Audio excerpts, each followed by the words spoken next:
Comment montrer à son humain que vous êtes bien chez lui? Menacer l'humain, tâter du rouleau, partir comme une fusée. On te dit quoi? Partir comme une fusée. Papier.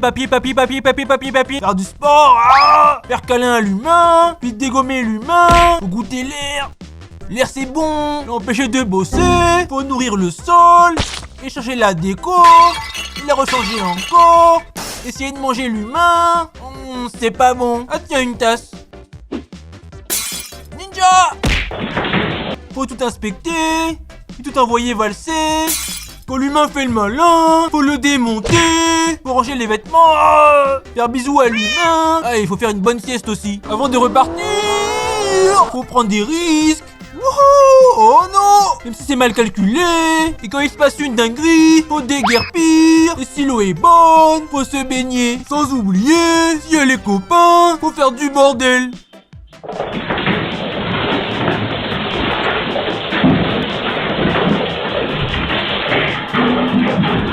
Les poissons boivent-ils de l'eau? Cela semble être une question stupide, mais en même temps, vous n'avez pas la réponse. Que ce soit les humains assoiffés ou les poissons qui font glouglou, on a tous besoin d'eau dans notre corps, sinon c'est direction l'au-delà. Les poissons absorbent de l'eau via leur peau et leurs branchies dans un processus appelé osmose, où l'eau traverse des barrières appelées membranes. Mais il y a un problème, les poissons d'eau douce ont de la bonne eau, mais les poissons des océans n'ont que de l'eau salée autour d'eux. Chez les poissons d'eau douce, leur sang et leurs liquides corporels sont plus salés que l'eau dans laquelle ils nagent. Or l'eau est attirée par le sel. Donc l'eau entre par leurs branchies, mais ils ne boivent pas de l'eau. Chez les poissons d'eau de mer, c'est l'inverse. L'eau de mer est bien plus concentrée en sel que leur sang ou leur liquide corporel. En plus d'obtenir de l'eau par osmose, ils doivent boire de l'eau pour en avoir assez. Donc une partie de l'eau qui entre par leur bouche va droit dans leur système digestif. Mais vous savez tous qu'il ne faut pas avoir trop de sel dans son corps. C'est pareil pour les poissons. Les poissons d'eau douce ont un système qui attire le sel de l'eau dans leur corps, puis l'excès se fera éjecter dans l'eau qui sort. Tandis que chez les poissons d'eau de mer, le système dégage le sel de leur corps en permanence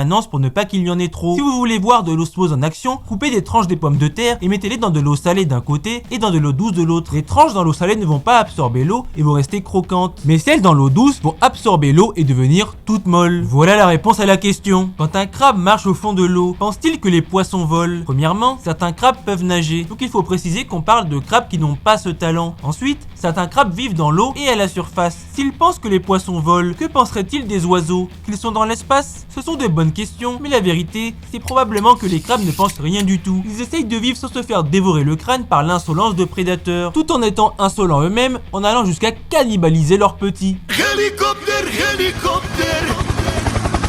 Mais pourquoi les éléphants ont une peau grise aussi ridée que celle d'une mamie qui repousse sa date de péremption? Mamie prend une balle perdue, je vous explique. Si vous courez droit vers cet éléphant, outre le fait que vous allez vous faire aplatir, vous allez surtout sentir mauvais sous les bras à cause des bactéries qui produisent une mauvaise odeur au contact de votre transpiration. Mais à l'inverse, si c'est l'éléphant qui décide de vous courir après car il a envie de vous envoyer vers les ténèbres, il ne va pas sentir mauvais. Pas parce qu'il est plus propre que vous, mais parce que les éléphants n'ont pas de glandes sudoripares, celles qui sécrètent la sueur. Enfin, ils n'en ont qu'entre leurs doigts de pied. Et ils n'ont pas de glandes sébacées non plus d'ailleurs, qui produisent le sébum, le film qui hydrate la peau. En d'autres termes, l'éléphant crèverait de chaud assez rapidement s'il ne faisait rien pour se rafraîchir. C'est pourquoi tout bon safari digital permet d'observer ces scènes de pur bonheur où les éléphants s'arrosent d'eau ou de boue pour se rafraîchir. Et c'est là que leur peau morcelée devient une véritable carte secrète. Lorsqu'on prend une douche en pleine canicule, ça nous rafraîchit. Mais on sait tous qu'à peine 5 minutes après être sorti de la salle de bain, on a déjà chaud. C'est parce que notre peau est trop lisse et l'eau finit vite par s'en aller. A l'inverse, la peau craquelée des éléphants permet à l'humidité d'y rester coincée jusqu'à 5 à 10 fois plus que dans une peau lisse comme la nôtre. Accessoirement, la boue qui reste coincée dans les crevasses de leur peau permet d'être protégée des fichus parasites qui viennent embêter le monde ainsi que des rayons du soleil. Car si elle est épaisse de 2,5 cm, elle reste très sensible aux agressions. C'est pourquoi, même s'il n'y a pas de boue, vous pourrez observer des éléphants se mettre de la poussière partout sur le corps également. Et comme ils ne peuvent transpirer qu'entre leurs doigts de pied, ils vont parfois lever une patte en arrière histoire de se rafraîchir un bon coup. Le truc chez l'éléphant, c'est que les peaux mortes ne disparaissent pas. Elles finissent par de plus en plus s'accumuler, causant une pression si forte sur les couches supérieures de la peau qu'elles finissent par se craqueler de la sorte. C'est ça l'insolence de la nature. Est-ce que les animaux savent qu'ils sont insolents? Prenons l'exemple de chats qui foutent le bordel le plus absolu. Évidemment que non. Ils ne savent pas qu'ils sont des insolents de niveau galactique. Le comportement de ces félins qui nous fait penser qu'ils sont complètement cinglés est en fait un comportement normal d'animal sauvage. Les chats ne complotent pas contre vous en se disant « Demain je vais casser son mug préféré ».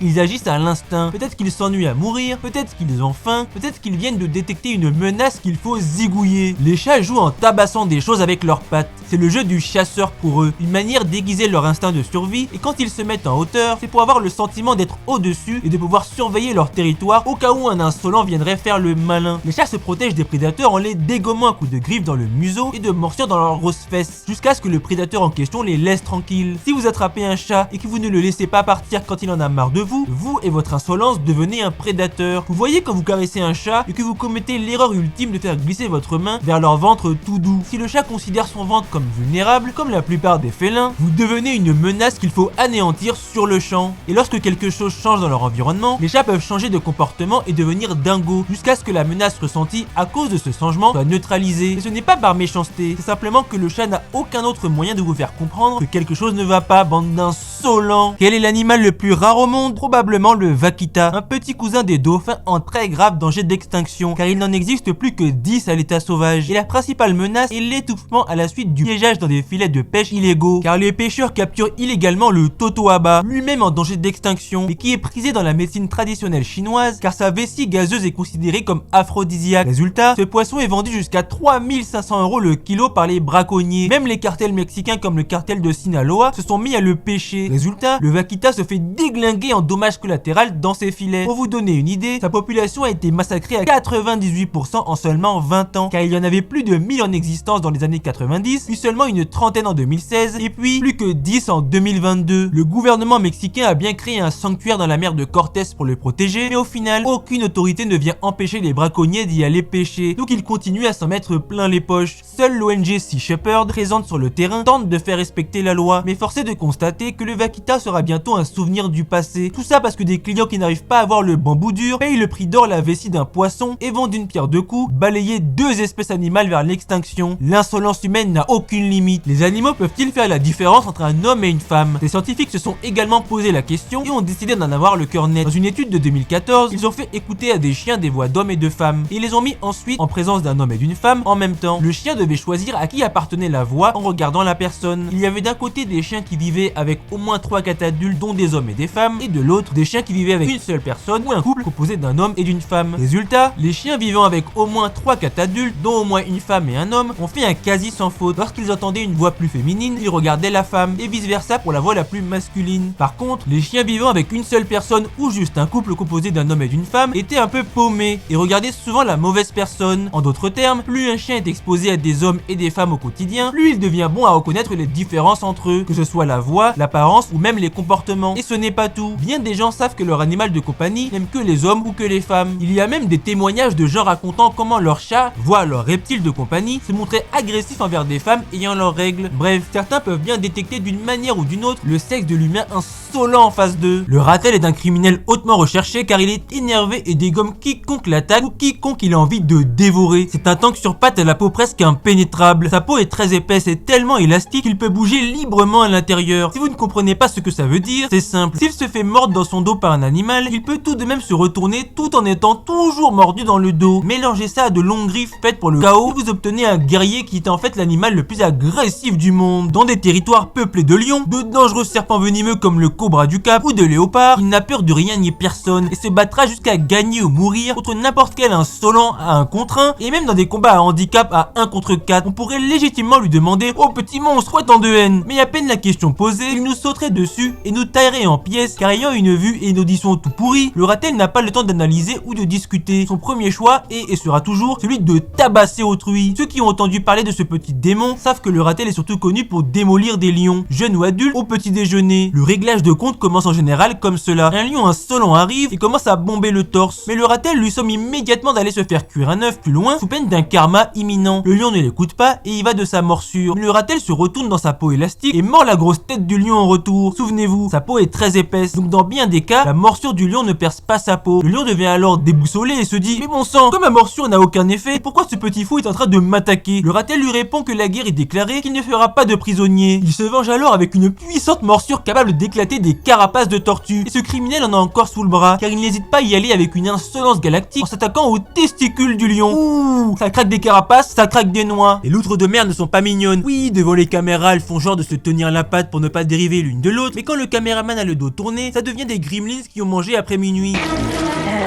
Ces dangers publics ont déjà été observés attraper un chien, utiliser le chien comme un jouet pour adultes, avant ensuite de dégommer le chien. Vous pensez qu'on est chez les bisounours? Regardez cette bouille de bébé phoque. Pour vous, c'est une mignonnerie. Pour un mâle loutre de mer, c'est un jouet qui va en prendre plein la tronche. Un bébé phoque s'est fait attraper par une loutre de mer, puis a dansé un tango sans pitié en mode: tu ressembles à une femelle loutre, je vais te donner le tarif d'une femelle loutre. Une danse interdite aux moins de 18 ans qui a duré plus d'1h30 avant que le bébé phoque finisse par rendre l'âme. Puis le mâle a commencé à se toiletter, normal, comme s'il ne venait pas de commettre un crime, ce vicieux. Et s'il a fait ça avec un animal qu'il pense être une femelle, soyez sûr que c'est la même recette avec elle, car 11% des loutres de mer qui ont quitté le monde des vivants l'ont été à la suite d'un accouplement aussi sauvage qu'un séisme de magnitude infinie. Et le calvaire n'est pas fini puisque ces mâles kidnappent les petits pour forcer leur mère à leur donner de la nourriture. Pire, ces mêmes petits, lorsqu'ils voient des mâles jouer à chat-violence, imitent papa entre eux et vont jusqu'à provoquer le décès des autres petits avec qui ils jouent à ce jeu des ténèbres. Vous en voulez encore? Des mâles ont été observés danser le tango pour adultes avec des carcasses de femelles. Voilà pour vous, allez, bonne journée et n'oubliez pas...